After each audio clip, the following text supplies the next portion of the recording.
বিসমিল্লাহির রহমানির রহিম। আপনারা আমার পিছনে যে স্ক্রিনে যে এটা দেখতে পাচ্ছেন নিউজটা, এটা আজকের নিউজ। আজকে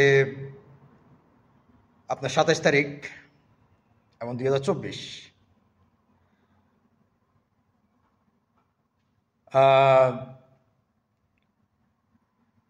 বিএনপির চেয়ারপারসন দেশনেত্রী বেগম খালেদা জিয়ার নির্বাচন করতে কোনো বাধা নেই, সেটা আজকে আবার বর্তমান নির্বাচন কমিশন থেকে আবার জানানো হয়েছে এবং উচ্চ আদালত থেকে আবার জানানো হয়েছে যে দেশনেত্রী বেগম খালেদা জিয়া নির্বাচন অংশগ্রহণে আইনগত কোনো বাধা নেই। তো আমরা ধন্যবাদ জানাই বর্তমান নির্বাচন কমিশনারকে এবং উচ্চ আদালতকে। আপনারা জানেন দেশনেত্রী বেগম খালেদা জিয়াকে 3 কোটি টাকার মিথ্যা মামলা দিয়ে স্বৈরাচার শেখ হাসিনা নির্বিচারে তাকে জেলখানায় বন্দী করে রেখেছিল এবং বিভিন্ন মেয়াদে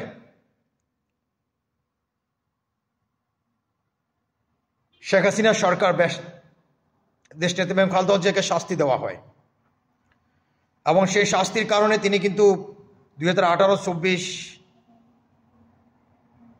এবং 2014 এই 3টি নির্বাচনে অংশগ্রহণ করতে পারেনি। এটা ছিল শেখ হাসিনার হিংসাত্মক রাজনীতি এবং শেখ হাসিনার ফ্যাসিবাদের একটা অংশ। তারা একদিকে বলতো যে বিএনপি নির্বাচনে আসে না, আর অন্যদিকে বিএনপির যারা প্রার্থী হবেন দেশনেত্রী বেগম খালেদা জিয়া থেকে শুরু করে যে 300 জন প্রার্থী হবেন, তাদের ভিতরে 95% প্রার্থীর বিরুদ্ধে মামলা দিয়ে রেখেছে। কেন মামলা দিয়ে রেখেছিল? যেন তারা নির্বাচন অংশগ্রহণ করতে না পারে। আপনারা দেখেছেন 2018 সনে আপনার যখন আপনার নির্বাচন আসে ডক্টর কামাল হোসেনের নেতৃত্বে, তখন আপনারা দেখেছেন বিএনপির শত শত প্রার্থী, মানে যারা প্রার্থিত্ব হয়েছেন তাদের প্রার্থিত্ব বাতিল করা হয়েছিল।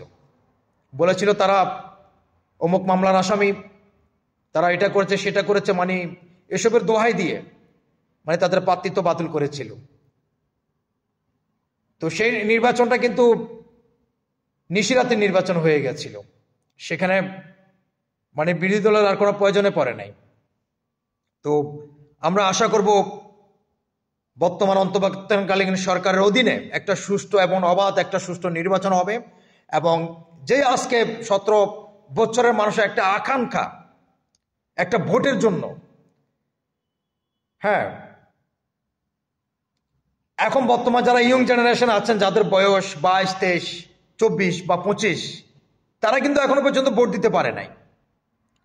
আর সেই কথাটাই কিন্তু বিএনপি থেকে বারবার বলা হয়েছিল যে বাংলাদেশের মানুষ আজকে অনেক বছর ভোট দিতে পারতেছে না, আমরা একটা নির্বাচন চাই এবং এই নির্বাচনের মাধ্যমে গণতান্ত্রিক পদ্ধতিতে যারাই ক্ষমতা আসুক তাতে কোনো আপত্তি নেই।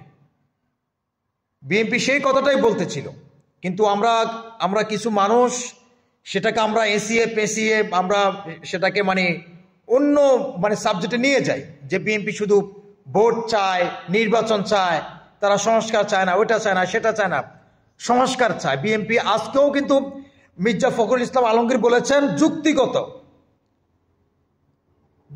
এবং যেগুলো জরুরি মানে সংস্কার, সেগুলো করার পরেই নির্বাচন দিতে হবে।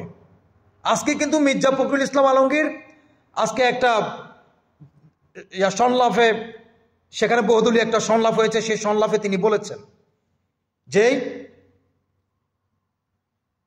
যে এই সংস্কারগুলো জরুরি,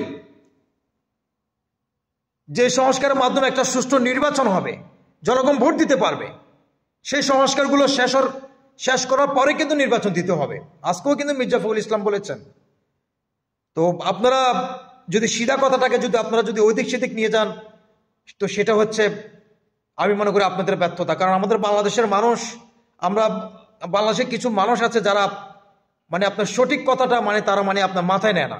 তারা সঠিক কথাটাকে কিভাবে সেটাকে অন্যদিকে নিয়ে যাবে, শুধু সারাক্ষণ সেই দান্দাই করে। তো যাক, আলহামদুলিল্লাহ। তো ইনশাআল্লাহ আগামী নির্বাচনে দেশনেত্রী বেগম খালেদা জিয়া প্রার্থী হবেন এবং দেশের গণতন্ত্র ফিরে আসবে। সবাইকে ধন্যবাদ। সবাই চ্যানেলটা সাবস্ক্রাইব করবেন এবং নেক্সট ভিডিওর জন্য অপেক্ষা করবেন। আসসালামু আলাইকুম ওয়া রাহমাতুল্লাহি ওয়া বারাকাতুহু।